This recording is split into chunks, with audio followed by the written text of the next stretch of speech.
வணக்கம் ஃப்ரெண்ட்ஸ். நம்ம வந்து இன்னைக்கு இட்லி பொடி செஞ்சுருக்கோம். இட்லி பொடியில் வந்து கடலப்பருப்பு ஒரு கப்பு வந்து எடுத்துக்கோங்க மெஷர்மெண்ட்டுக்காக.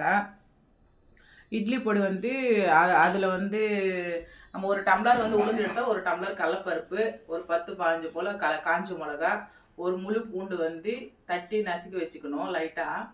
அப்புறம் வந்து இதில் வந்து சீரகம் 1/4 டீஸ்பூனு, அப்புறம் தனியாக 1 டீஸ்பூனு, அது எல்லாமே வந்து தனித்தனியாக வதக்கி வச்சுக்கிட்டு ஆற வச்சு எடுத்துக்கிட்டு லாஸ்ட்டாக கருவேப்பிலை கொஞ்சம் எடுத்து வச்சுக்கணும். நான் வந்து அரைக்கும் போது வந்து கல்லுப்பு கொஞ்சோண்டு பெருங்காயம் போட்டு வச்சுக்கிறேன். நம்ம வந்து பூண்டு வந்து நல்லெண்ணெய் இல்லாட்டி நெய்யில் ஒரு டீஸ்பூன் நெய் வச்சுக்கிட்டு வதக்கி வச்சுக்கணும். லாஸ்ட்டாக கருவேப்பிலை கூட அந்த வானலில் சூடு பண்ணி வச்சு எடுத்துகிட்டு ஆற வச்சுட்டு மிக்சியில் அரைச்சிக்கணும். பெருங்காயம் உப்பு கண்டிப்பாக போடணும்.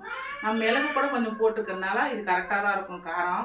உங்களுக்கு ரொம்ப காரம் வேணுமானா சகுப்பாக ரொம்ப கலர்ஃபுல்லாக தெரியணும்னா காஷ்மீரி சில்லி இருந்தால் ஒரு 4 போட்டுக்கலாம். இதை ஆற வச்சு நான் வந்து அரைச்சி வச்சுருக்கிறேன்.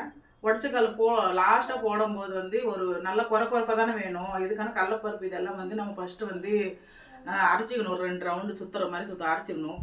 நான் பிறகு தான் நம்ம உடச்சக்கல் போடணும். உடச்சக்கல் போட்டு அரைச்சிக்கணும்.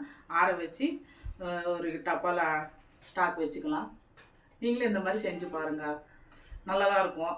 ஒரு சட்னி கிட்னி ஒரு அர்ஜென்ட்டுக்கு வைக்க முடியலன்னு கூட இது நல்ல எண்ணெயோ நெய்யோ போட்டுட்டு ஒரு பூண்டு தட்டு போட்டு கூட அதில் போட்டு குழப்பிட்டு கூட சாப்பிட்டுக்கலாம். வணக்கம், நன்றி.